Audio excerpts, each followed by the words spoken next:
Okay, this is for Khalil, so that we get it on YouTube. Oh, okay. So if you're wondering why it's 12:15, we don't have any food, and we're starting early, they thought we were not here this week, and we're gonna be back next week, and so they weren't ready for us. So they're making food for us now. It'll be here 12:30-ish or something like that. So I thought I would just flip-flop the meeting. We'll do the business stuff first. We'll eat when the food gets here, and then at the appointed time, I will introduce Kirk, our speaker. So anyway, that's why we're ringing the bell at 12:15 instead of 12:30. So I'm gonna ask Ray Call to come up, and Somebody stole the clock. they stole the clock, so I gotta rely on my phone video. Oh, yeah. Okay, as we all ready? I pledge allegiance to the flag of the United States of America and to the republic for which it stands, one nation under God, indivisible, with liberty and justice for all.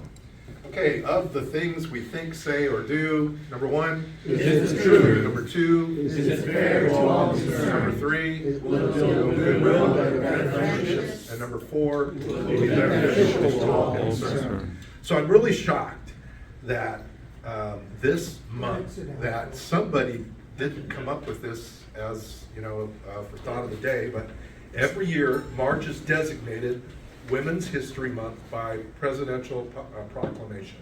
The month is set aside to honor women's contributions in American history. So did you know that? Just wait for you to. I guess so. So some quotes from a few famous women. The most difficult thing is the decision to act. The rest is merely tenacity. That's from Amelia Earhart. If you want something said, ask a man. If you want something done, ask a woman. What? Did I read that right? Yes. Margaret Thatcher. Okay, I got one more. If your actions create a legacy that inspires others to dream more, learn more, do more, and become more, then you're an excellent leader. That's Dolly Parton. Well, You, Ray. I have a fun fact. I have a fun fact about the topic of March and women. In some countries in the Middle East, Mother's Day is in March 21st.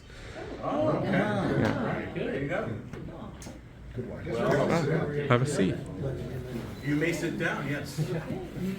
So looking around the room, other than Kirk, I don't see any guests or visitors.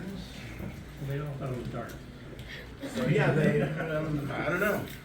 Well, so I was gonna thank Andy, but he's not here because he literally sent me a text, and I'm sorry, I have to read this to you. I have to read this to you. I am missing Rotary in hopes of catching a better photo of this rose-breasted grosbeak visiting my yard. He stood us up For a bird. That is an Andy. I say we give him the bird. Well, we got it all on the, we can do that.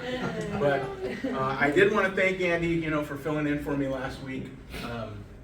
This is the Star Princess. This was our ship in the Caribbean. This is one of Princess Cruise Line's, it might be their newest ship. It was its first trip through the Caribbean, and I think it had only sailed once before that. Wow.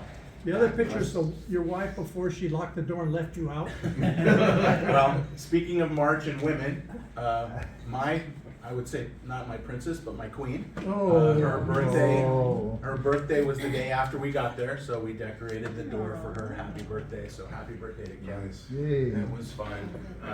And I know how much you love seeing vacation pictures, so. This is our first stop in the Bahamas. On the southern tip of the Bahamas is a place called Princess Cays, which is owned by Princess Cruise Line, and it's basically their beach. They don't have a dock there, so you can see the ship out there in the water, and then we had to take shuttles. a long swim. Shuttles in, yeah, it was long, but it was fun. That was my view from the beach. And feet pictures are free? What's that? The feet pictures. The foot are definitely free. That's for me. So, again, to honor Andy and his history, the Bahamas was is actually officially known as the Commonwealth of the Bahamas. There's over 3,000 islands, cays, and islets that make up the Bahamas. I didn't realize there were that many. Capital city is Nassau. The Taino were the first inhabitants. You'll find that they were kind of all over the area. Columbus discovered it in 1492. Same year that I tried to find out if it was before he was at Plymouth, or before he, Yeah. Plymouth was the Not other guys. Before he landed on in you Florida. know, in Florida, or after, but I couldn't find it. And it was mainly under control of the British until 1973. So I was going to, walk over to Andy and say, Andy, I got you a nice coffee cup from the Bahamas. But Andy's not here, so let's talk a little bit about our second stop, which was in the Dominican Republic. This was, to me, was the best part of the trip. Got to go to the Dominican Republic, learn a little bit about it. This is a photo of the fort that they built. But we went on a walking tour and driving tour, but it was mostly walking, and our tour guide was excellent. He gave us a lot of the history and the background about how the Dominican Republic came about, the history of a lot of the battles that went on between different countries over who controlled the country, and that statue is one of the leaders of the resistance, or the revolution that took place to gain them independence. This is my Your feet again. this is my feet again, my view from the ship. I like This those is- pictures. this I is don't a know about picture- you. These are pictures of the two of us in Puerto Plata, which is like one of the larger northern coastal cities. And we got to walk around and see all of the different things that they did there, which I'll tell you about here in a second. Andy has one of those in his backyard. Probably does. Probably does. That was our bird picture for the week, by the way. It's on Dominican Republic is the southeastern portion of an island called Hispaniola, and if you're not familiar with it, Hispaniola is an island that's shared between the Dominican Republic and Haiti. Haiti is about a third of the land area, but it has like twice the population of the Dominican Republic. So it's much more dense, and that's why you probably hear a lot of the issues that they have in Haiti and things like that. The capital city is Santo Domingo. Again, the Taino were the first inhabitants. Spain controlled the eastern side, which was the Dominican Republic side, and the French controlled the western. And that's why the Haitian population tends to be more French speaking and have more French influence in their culture. The Dominican Republic has been a representative democracy since 1996, although there were a lot of different, back and forth battles, as far as who was controlling and that sort of thing. As part of our tour, we got to see a lot of the different. We went to an amber museum in a place called Amber Cove. Got to see the history there. They make coffee, rum, cigars, all major industries within Dominican Republic. And I got an official Republica Dominicana baseball hat from the World Baseball Classic. So, really? Yeah. So I got that. And then our last stop. This was us on the way. This I just threw this picture on the left in there because this was probably the closest I would get to Leonardo DiCaprio. This is kind of a blurry shot, but we were 2 decks above the bow here where the pool and but that was as close as I was going to get to the King of the World. So I stopped there. And then while we were in Grand Turk, in Turks and Caicos, the picture on the right is the two of us with the friends that we traveled with at Jack's Shack after we had just gone snorkeling. So another great day on the beach. Turks and Caicos is the British overseas territory. Again, it's not an island share with Haiti. I should have taken that out. That was the other one. Capital city is Stockton town. The Taino, again, they were all over the place apparently, as far as being the first inhabitants, and tours. So I did get Andy a Dominican Republic Cup and a Grand Turks Cup, but I'll have to present those to him 2 weeks from now. when we meet. So anyway, that was our trip. I really appreciate. I did want to say, and I need to say this like directly to the camera. I greatly appreciate the work that you are doing, Khalil, in getting our meetings and our activities on the internet. It was so nice.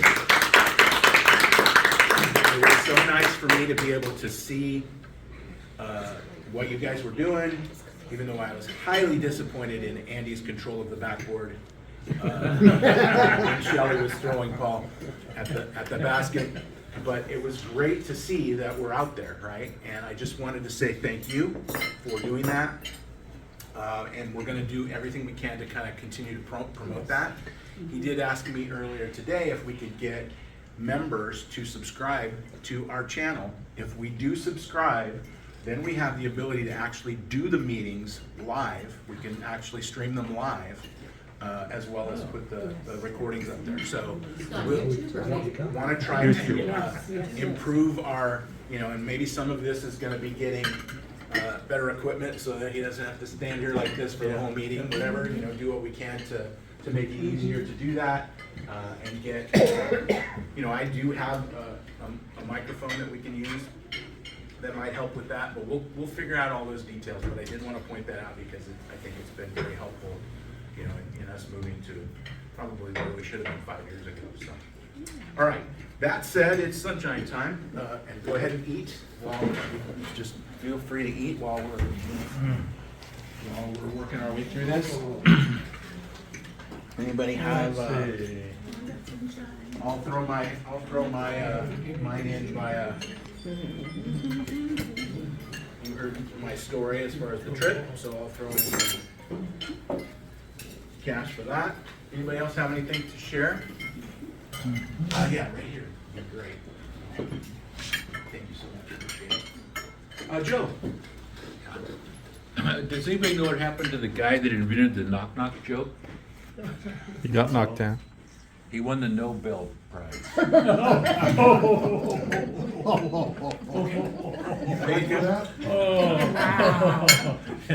hey, he threw some money in the pot. We'll take it.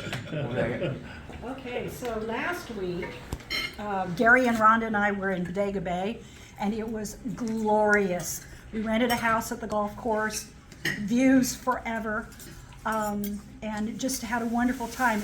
If you know, as you're going to Bodega Bay, you pass this restaurant called Danucci's, if anybody's been past that.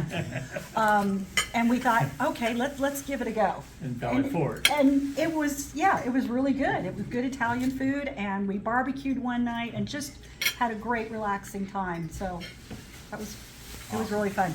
Very nice. Cool. Anyone else? Sure, you can get me. Let's see, so I had last radiation treatment a couple of weeks ago. Still a little tired from all that, but had my labs the other day, and it's the first time my PSA has been 4 or less in over a year, so.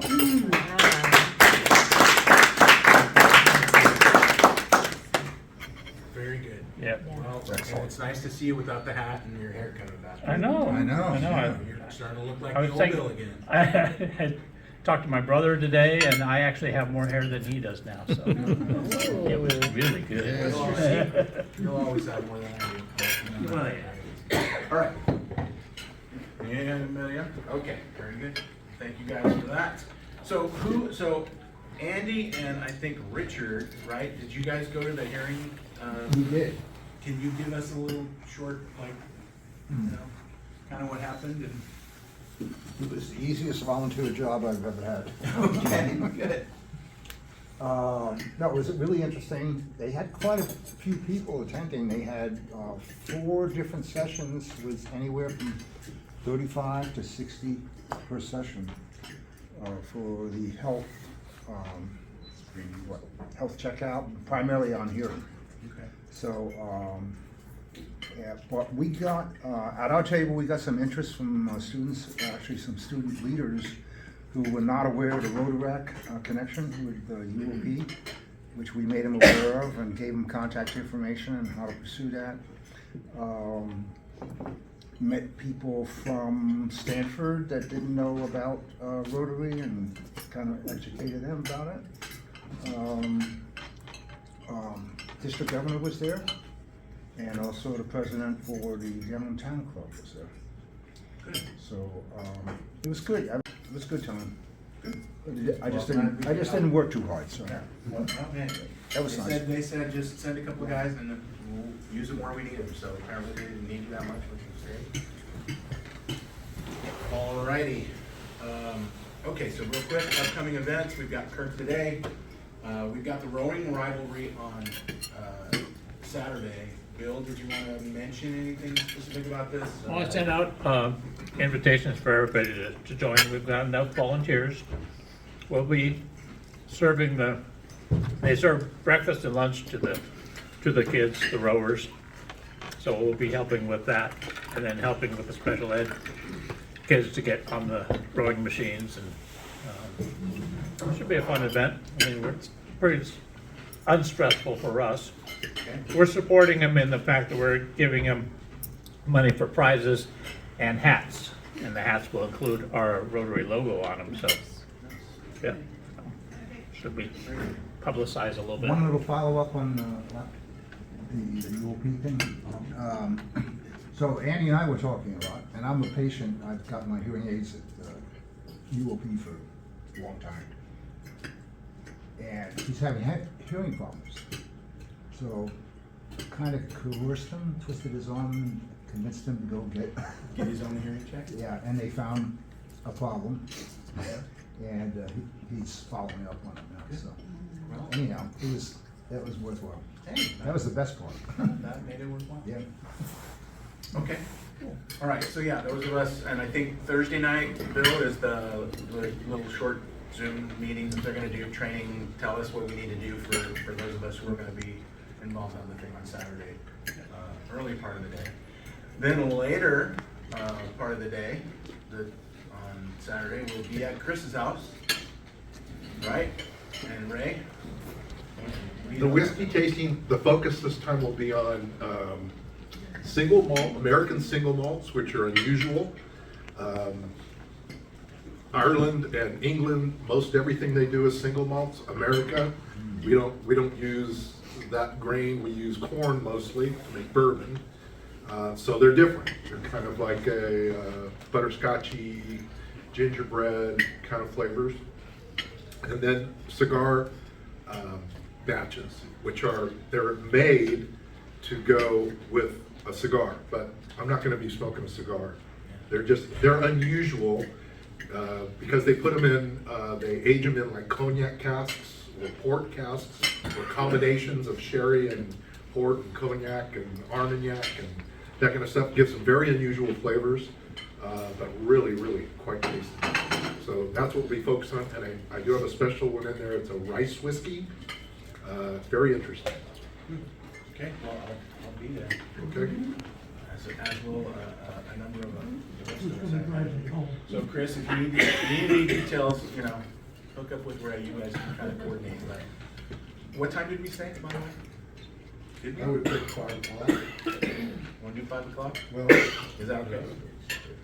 yeah, let's do 6 because people have to get off work. It is this Saturday. Oh, you don't have to get off work. But I like 6 o'clock anyway. Yeah, let's fix it. Okay. All right. Okie dokie. And then next Tuesday, we will be dark. So cover for that. So we will not be here next Tuesday. Okay, and I'll make sure that the staff here knows that. Then on April 7th, we start our final quarter for the Rotary year. And so Karen and I are gonna do kind of a little tag team, talk about some of the plans and things that she has in line for July 1, the beginning of the new Rotary year. If you remember, Karen went to the Pell's event a few weeks ago and came back extremely excited. So just kind of want to hear a little bit more about what she has, so we're gonna use that. And then we have Juan Heredia. All it says is on the sheet that Diane gave me was diver. So I guess Juan's a diver, and he's gonna come speak to us. I don't know. Oh, he's the guy that. He finds bodies. Yeah, he's the angel Yeah. guy. All right, Oh, good. Oh, wow. okay. I'll wait in the car. Coming in neat, okay. And then Bill Maxwell on the 21st, photos of Venice of the West. That sounds kind of interesting to me. And then on the 25th, that also is a Saturday. That's the day that we're going to support the Sunrise Club and their bowling. What is it? Pin. They have a name for it. I forgot what it is. But their fundraising event is going to be at Pacific Bowl, and we'll get you more details as we get closer. We're going to try to figure out how to get at least one team, if not multiple teams, together for that. Be dark on the 28th of April, and so here are all of your social events. We talked about whiskey tasting and the social for the Sunrise Club. Then we're going to do ports the last week of May and the kick out on the 27th of June at Bill and Shirley's house. Okay, well, I guess we're starting over. I have no idea how much money Shelley won last week, but we're starting at zero. So whatever you guys put in today, that's what's in the pot for now. Kirk, as the speaker, you get to draw the lucky ticket and see who isn't going to win this week. That's because you're holding the basket. Yeah, exactly. Last two numbers are. I can read it. 2-6. 2-6. Julie. All right. Okay. Go ahead, let her win. So let her win when the pot's like, $20, right? All right. So All right. he actually made it in the hoop last week, Yeah, that's what you said. Yeah. Okay. but you may not be so lucky this week. So Oh, I think it went through. I'm gonna say no. That was fast. All right, thank you for your contribution, team. Appreciate that. All right, great. Okay, so I'm gonna give us, normally now would be, I think, time to introduce Kirk, but I'm gonna give us another 5 minutes or so until maybe 12:45, and then I'll come back up and introduce him. I have news. Oh, Sad news. The Easter basket Oh, yes. project is canceled. This year, I started a little late, called the food bank, so this is just a bad day, like here today with this lunch and with the Easter baskets. I don't know what's up today, but I got started a little late, called the food bank. They didn't have any candy. Every year, for years, they've had candy. Ever since I was the executive there, I've been able to get candy from them, and no candy this year. So very strange. And then at the last minute, last Thursday, I get notified that we have to have insurance.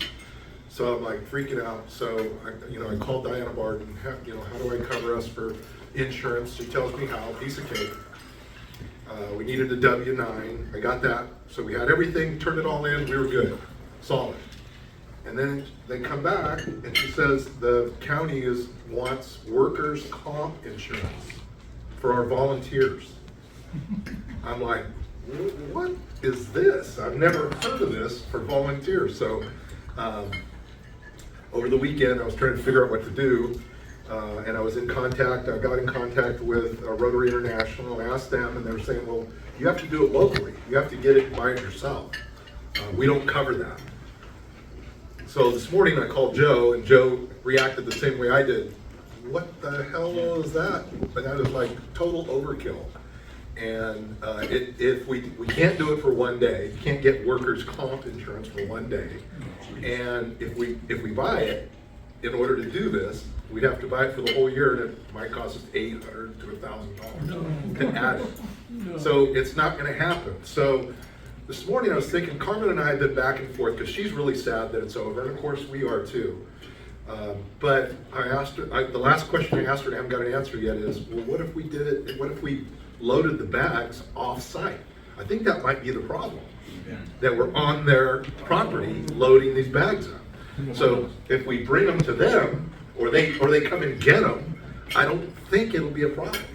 So we may be able to move forward with this anyway for next year, but I'm sorry to say that we're not doing it this year. First time in what, 20 years? Longer than that. Yeah, sad. So Joe, have you heard that workers' comp thing for any other Never. nonprofit like that? Never. Wow. So I told her, you need to check or go to someone else in that department. Because everything I know and everything that Joe's telling me is, they don't know what they're talking about. Once the policy is changed in the county, I can't see why it would. So I feel like we just. What is workers' comp for? It's to Injury. cover, Fall down. it's to cover an employee. Employee. Yeah, not a volunteer. But doesn't the employer have to pay? Or is that for, when you lose your job, unemployment? That's Unemployment.